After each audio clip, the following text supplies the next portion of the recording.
Hey, welcome to Howard's Math Lessons. Today we're going to be talking about coffin problems. So, coffin problems is a name for a type of problem that the University of Moscow came up with back in the 1970s, I think. Or was it 1990s? 1970s. And they came up with these problems specifically for people taking their entrance exam who were from a Jewish background. So they would research your race before you would sit these exams, and then the examiners would give you these questions specifically because you're Jewish. And the reason they're called coffin problems is that because they're so hard, they're said to put you into like a coffin, sort of. And these problems were really, they looked very simple, such as the one we have here, but in reality, they had super complicated solutions that were very, very hard to find, especially in exam format. And what makes these problems even more surprising or more hard is that the people who are given these problems, they had to explain all these solutions orally, so just by talking. And as you'll see later, um, that is kind of almost impossible. You would have to be very, very good at math. So, yeah, it's an interesting piece of math history, but also, yeah, these problems became like the foundation for a lot of competition math nowadays, and it's really interesting some of these problems they have here. And yeah, one problem that I really liked that I found is this one right here. And it's uh the problem is that to show that tan of pi over 7 times tan of 3 pi over 7 times tan of 5 pi over 7 equals the square root of 7. Okay?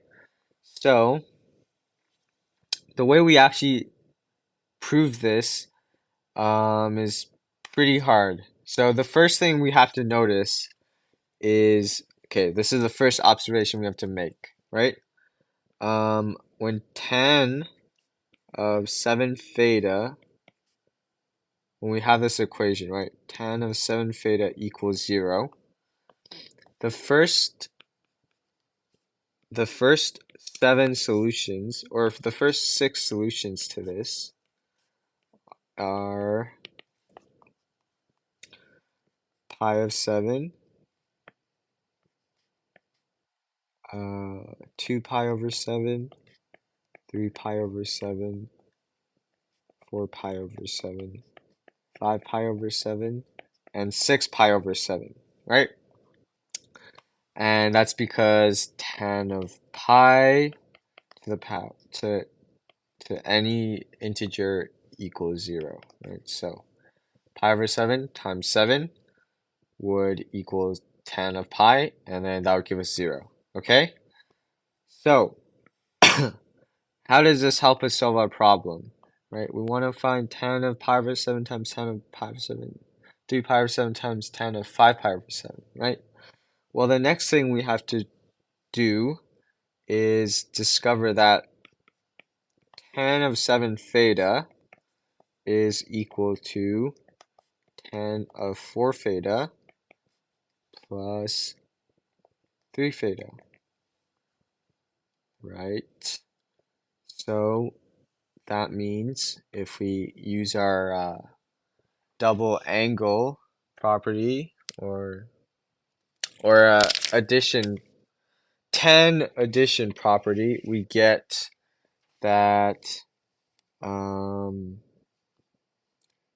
of 7 theta equals tan of 4 theta plus tan of 3 theta over 1 minus tan of 4 theta times tan of 3 theta.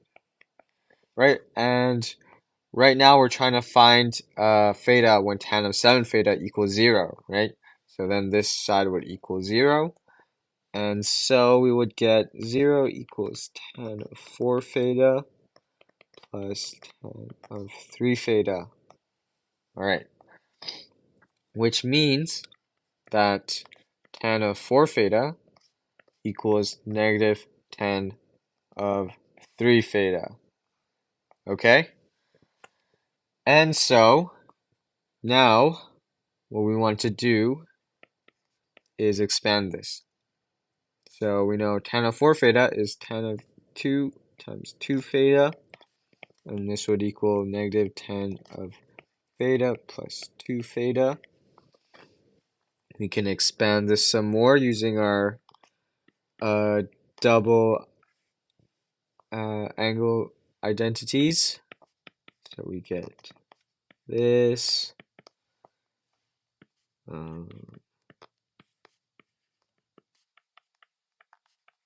yeah, this. And I'm not going to simplify the entire thing. I'm going to write it into terms of tan theta to show you that it can be written into terms of tan theta. And then I am going to skip to the answer once you've simplified everything. If you would like, you can simplify it on your own at home, but there's not really any algebraic tricks. It's just a lot of simplifying, and it is not fun to do. But I'm just going to write everything into terms of tan theta for now. And yeah, if you don't believe me that the answer is what I'm going to show, then have fun simplifying this equation. Okay, so first I'm going to let tan of theta equals t. Basically, if we simplify this entire thing into one equation, we get 0 equals, let's see here, what does 0 equal? 0 equals 0 equals t to the 7. So yeah, t equals tan of theta. So t to the 7 minus 21t to the 5 plus 35t to the t cubed minus 7t. Okay? So that, if we were to spend another 20 minutes simplifying this, this is the expression we would get. Okay? And from that, we can factor out a t. So we get t6 minus 21t4 plus 35 t cubed minus, or sorry, t squared minus 7. Okay, fantastic. What do we do now, right? Well, we need to prove one more thing, and then we can continue on with this proof. So, what do we need to prove? Well, we need to prove that, say we have tan of theta, right? And theta is in, hold on. So this is a third fact we need to know. We'll get back to this in a moment, but we just need to prove one fact, and then we can bring it all together to solve this first part, right? So the fact is that when theta is in Q2, tan of theta equals the reference angle, or sorry, negative tan of the reference angle of theta, right? How do we prove this? Well, when theta is in Q2, that just means that theta equals pi minus theta's reference angle, right? This is basic trigonometry. So when we have an angle here, we call this angle the reference angle, right? And then when that angle goes here, tan of theta reference would give us the same value as this, except it would have like some, or yeah, we call these reference angles. So this big angle, theta, would equal tan of pi minus theta reference angle, right? And okay, so how do we prove this? Well, we can substitute the thing we just found here into tan of theta. So tan of theta equals tan of pi minus theta reference, and then you can put this back into our trig identity. So tan of pi minus tan of theta reference. And this is what we're trying to prove, by the way. So this isn't a fact. Yeah, so this is the fact. So tan of pi minus theta reference equals 1 minus tan of pi times tan of theta reference, or 1 plus, sorry. So tan of pi equals 0, 0 minus tan of theta r, and then 1 plus tan of pi is 0 again, so this would also be 0. And then we would get negative tan of theta reference, right? So we've basically proven that tan of theta, when theta is in quadrant 2, is equal to negative tan of theta reference, okay? And now let's go back to our original problem here, okay? So we know that 0 equals t times t to the 6th minus 21t4 plus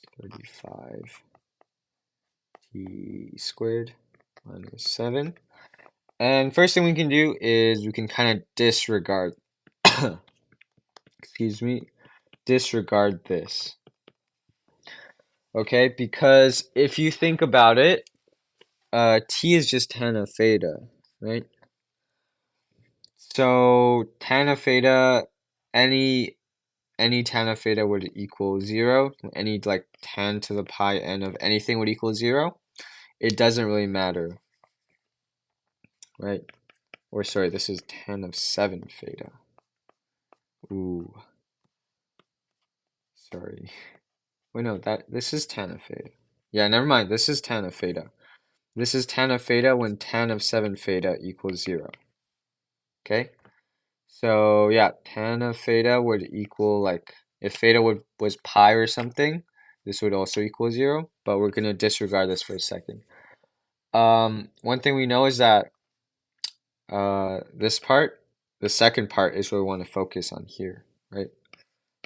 Because if 0 equals 21/6. If this expression is true, then this expression can also be true, right? When this is equal to 0, this part, this expression would be true, is what I'm trying to say, right? So let's ignore the starting t and just focus on this, because this is what's going to get us to help solve our original problem of proving that tan of pi over 7 times tan of 3 pi over 7 times tan of 5 pi over 7 equals the square root of 7, okay?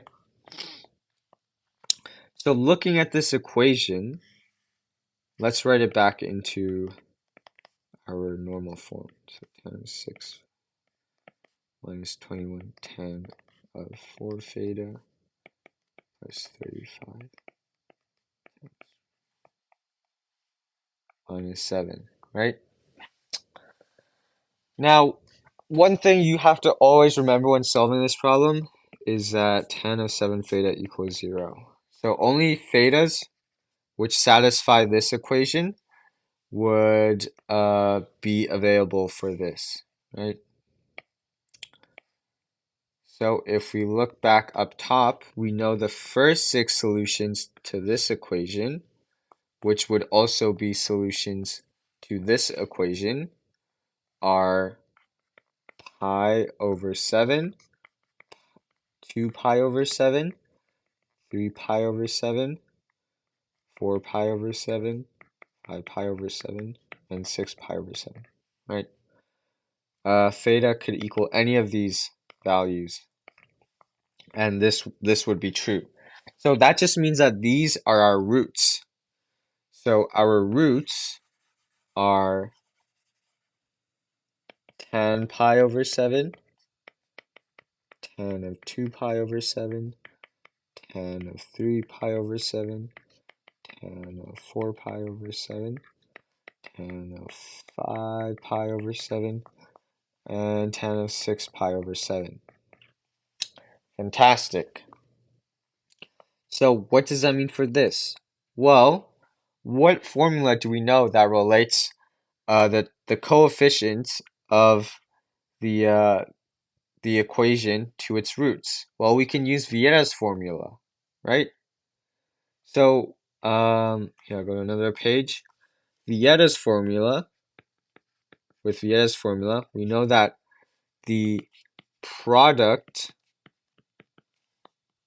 of all the roots is equal to um, the last term, the last coefficient.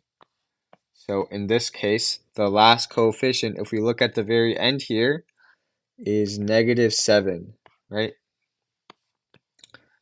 The last coefficient would be -7, and then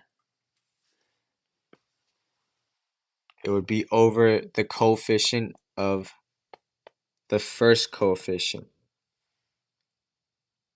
of the first term, which is 1. So the product of all the roots would equal -7. So the product of all the roots would equal -7.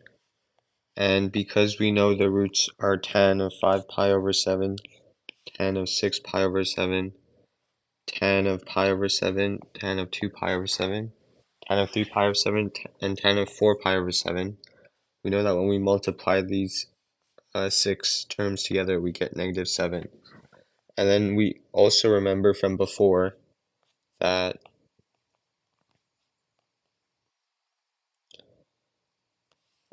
tan of a angle in the second quadrant is equal to -tan of its reference angle. So if we look at tan of 5 pi over 7, this angle is in Q2. Yeah, this angle is in Q2, and its reference angle is 2 pi over 7. And if we look at tan of 6 pi over 7, this is also in Q2, and its reference angle is pi over 7. Same with tan of 4 pi over 7, it's in Q2, and its reference angle is 3 pi over 7. Yeah, but what we're going to do is we're going to change this term, and this term. So tan of 6 pi over 7 will become -tan of its reference angle, so -tan of pi over 7. Tan of 2 pi over 7 would become, so since this is a reference angle of 5 pi over 7, we can change it into the angle in quadrant 2 with an extra negative sign. So yeah, we would change that as such, and then same with tan of 4 pi over 7. And then in the end, we get this expression, and we can take out the negative, so this becomes this. And then we have our original statement we want to prove, which is tan of 5 pi over 7 times tan of pi over 7 times tan of 3 pi over 7 equals square root of 7.